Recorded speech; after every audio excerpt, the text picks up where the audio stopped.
Okay, Assalamualaikum warahmatullahi wabarakatuh dan selamat pagi semua. So, berjumpa kita hari ini dalam kursus SPK 134 pemprosesan buah-buahan dan sayur-sayuran. Okay, so kita pergi kepada slide. Ini untuk topik pertama kita hari ini kan. Okay. Hasil pembelajaran CLU saya dah terangkan dalam course outline tadi masa kita Google Meet. Kandungan khusus, setiap kandungan khusus saya pun dah terangkan. Penilaian yang awak akan ikuti. So saya skip lah So kita masuk kepada topik 1. Okay, untuk topik 1, pengenalan pemprosesan buah-buahan dan sayur-sayuran. Hasil pembelajaran dalam topik ini awak perlu tahu tentang penjelasan tentang pengenalan buah-buahan dan sayur-sayuran, kelas buah, komposisi kimia, kaedah penyimpanan dan kita akan menjana idea tentang penghasilan produk buah-buahan. Dan yang kedua, menerangkan pengurusan bahan mentah yang teratur serta produk baharu berasaskan sisa bahan buangan. Okey, so ini ada penilaian dalam topik 1 yang akan diambil kira. Itu pertama ujian dan tugasan individu. So nanti saya akan terangkan tentang topik 1 terlebih dahulu, baru kita akan masuk dalam part penilaian.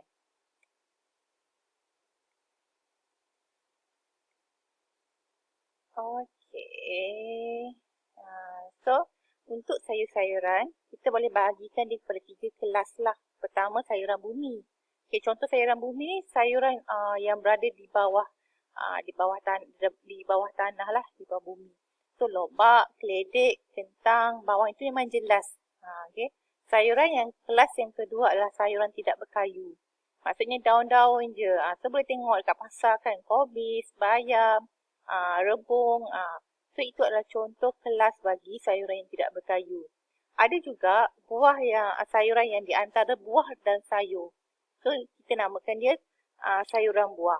So, ini adalah contoh dia tomato, jagung, terung, timun. Sebenarnya itu buah tomato. Biasa kita sebut buah, tapi sebenarnya dia adalah sayuran buah. Okey. Next, berdasarkan kadar respirasi. Kadar respirasi ni kilometrik dan kita bahagi kepada dua lah. Kilometrik dan bukan kilometrik. Okay, contohnya buah rambutan. Biasanya kita petik buah rambutan ni atas pokok masa dia dah masak ke belum. Kalau kita tak petik dia waktu dia tengah hijau kan, kita tak boleh makan pun. Tapi kita petik dia waktu dia dah masak, dah merah, dah ranum. Okay. Sama juga buah strawberry. Kita akan petik dia bila dia dah ranum. Dia dah warna merah. So, kita namakan dia sebagai mengikut kadar respirasi bukan kilometrik. Maksudnya lepas kita petik dia, buah tu tadi tak akan menjalani proses penukaran apa-apa dah. Maksudnya dia dah memang masak dah. Berbeza dengan seperti buah pisang, buah betik yang mana kita boleh petik dia masa di dalam keadaan dia tak masak lagi. Dia dah hijau, dia masih lagi hijau. Tapi dia dah melepasi tempoh matang. Apabila kita dah petik dia, buah tadi tu contohnya buah betik ataupun buah mangga, buah nenas, buah-buah tadi tu lepas dipetik, bila kita dibiarkan dia masih lagi menjalani proses respirasi. Maksudnya dia masih boleh lagi akan berubah warna, akan terus matang lagi dan bila melebihi waktu dia akan terus rosak. So itu adalah contoh buah kilometrik yang merujuk kepada kadar respirasi kilometrik. Okey. So saya harap kamu semua faham, dapat bezakan mana buah di bawah kilometrik, mana buah di bawah bukan kilometrik. Okey, contoh saya ulang lagi sekali. Macam buah rambutan, bila kita dah petik dia dah tak akan melalui proses kadar respirasi, dah tak akan berlaku dah. So, dia tak akan masak dah. Okey. So, itu adalah bukan kilometrik. Manakala kilometrik, apabila kita petik buah tadi itu, kita biarkan dia, contohnya buah pisang tadi tu boleh berubah warna lagi. So, kadar respirasi lagi masih berlaku. Okey, next. Ini adalah graf kematangan buah kilometrik lah. So, kita boleh tengok lah.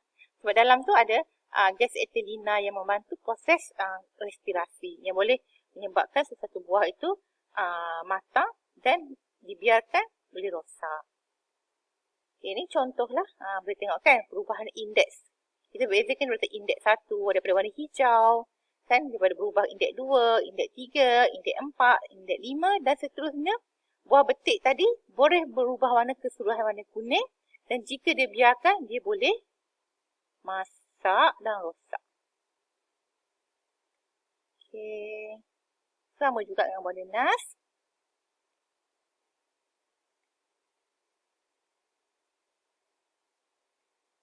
So, tadi tentang sayur-sayuran, tadi merupakan berdasarkan kelas dan juga kadar respirasi. So, ada juga buah-buahan yang kita kelaskan dia berdasarkan rupa bentuk. Contoh macam kelas beri. Okay, dia adalah mempunyai ciri kecil dan mudah rosak. Contoh dia buah ceri. Gugusan, contohnya macam buah anggur dalam berkelompok, bergugusan. Okay, melon, besar, berkulit keras, contoh dia buah tembikai. Citrus, kalau kata sebut citrus ni tinggi kandungan asid sitrik macam masam, limau, orange. Okay, pom yang ada ruang biji dekat tengah. Okay, ada apple. Okay, dan banyak biji lah. Okay, drop satu ruang biji saja. Okay, dia satu je ruang biji dia besar. Itu contoh dia macam buah mangga. Dan buah-buahan tropika dan subtropika yang ditanam di iklim tropika. Maksudnya di bahagian tropika lah, iklim khatulistiwa. Itu contohnya buah betik.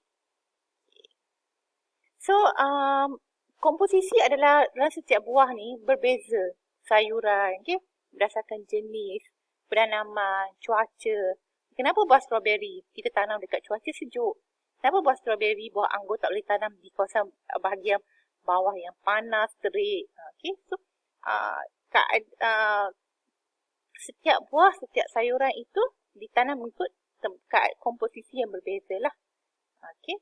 Dan buah dan sayuran ni kandungan air dia adalah melebihi 70% dan ada kalanya melebihi 85%.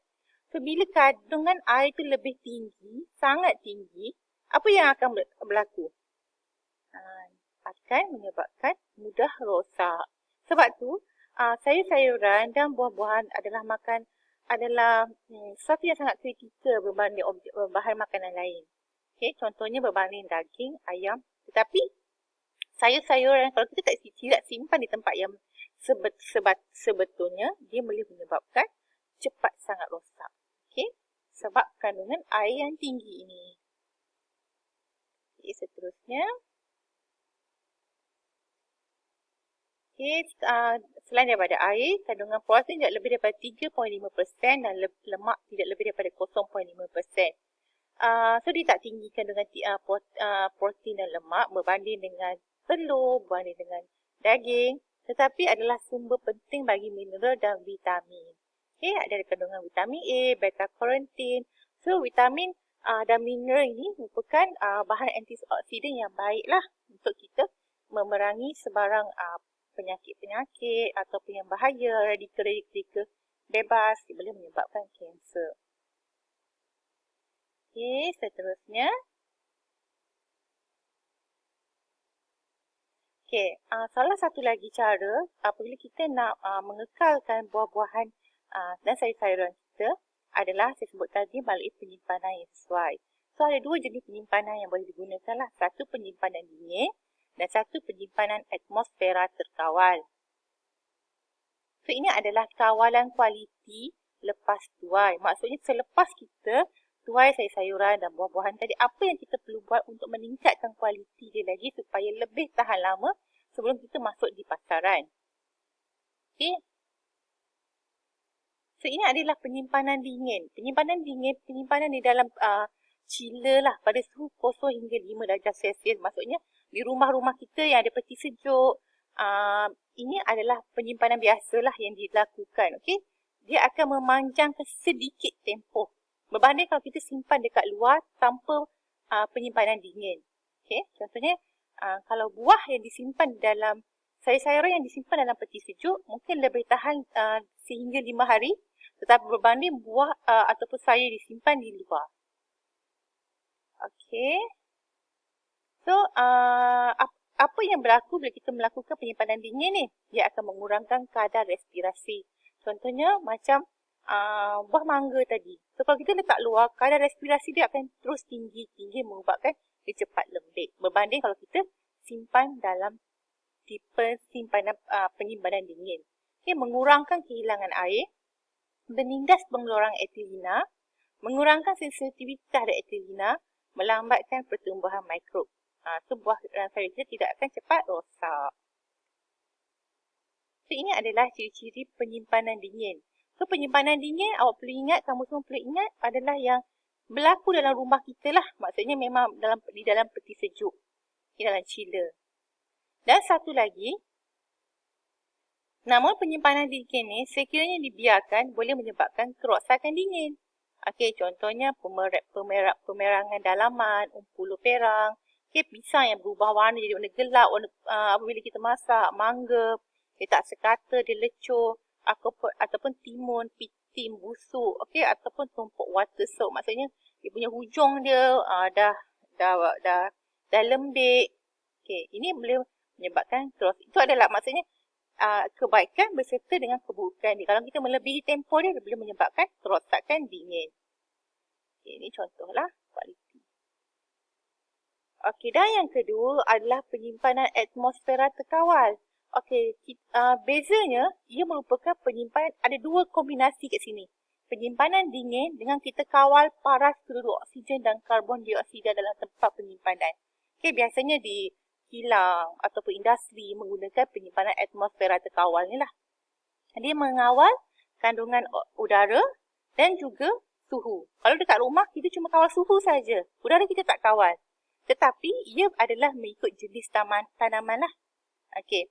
Macam mana kita nak simpan, nak kawal suhu dengan kandungan udara adalah dengan contohnya atmosfera terkawal ni 2.3% oksigen dan 5% karbon dioksida dengan suhu 2 hingga 2 darjah Celsius hingga 4 darjah Celsius. Maksudnya, dia takkan lebih daripada persen karbon dioksida dengan persen oksigen dan juga suhu mengikuti daripada telah ditetapkan. Okay? Ini berbezalah kalau dengan rumah kita, peti sejuk rumah kita. Peti sejuk rumah kita memanglah kita beli sampai 4 darjah Celsius. Tapi bila kita letak semua makanan banyak-banyak, dia menyebabkan peti sejuk rumah kita meningkat suhu sampai 8 darjah Celsius, 10 darjah Celsius. Maksudnya, dia dah tak terkawal dah. So, penyimpanan atmosfera terkawal lebih baiklah. Okey. So, untuk rumusan bagi pengenalan topik 1, awak belajar tentang pengkelasan. Iaitu tadi berdasarkan respirasi kan, klimatrik, bukan klimatrik, melalui rupa bentuk, sayuran bumi, sayuran berkayu atau sayur tidak berkayu, kelas berdasarkan bentuk kelas berdasarkan bentuk buah-buahan tadi. Okey, dan kedua penyimpanan. Okey, penyimpanan ada dua, dingin dan atmosfera terkawal. So, komposisi apa yang kandungan dalam sayur atau buah yang paling tinggi, air, menyebabkan cepat rosak. So, ini adalah subtopik yang telah saya terangkan dalam pengenalan. Okey. So, berdasarkan secara sepintas lalu ni awak dah boleh dapat bayangan dah. Okey, apa yang awak perlu buat? Apa yang awak perlu hasilkan untuk menghasilkan produk yang berkualiti. Okey, so yang ni, jadi saya dah semasa kelas kita minggu lepas, saya dah minta kamu semua cari satu bahan, sisa atau buangan daripada pemprosesan buah-buahan saya yang boleh jadikan sumber idea produk inovasi lah. Okay. So nanti kita akan bincang. So saya akhiri kelas kita pada hari ini dengan ucapan terima kasih dan jangan lupa semua menjawab kuis yang telah saya sediakan. Terima kasih.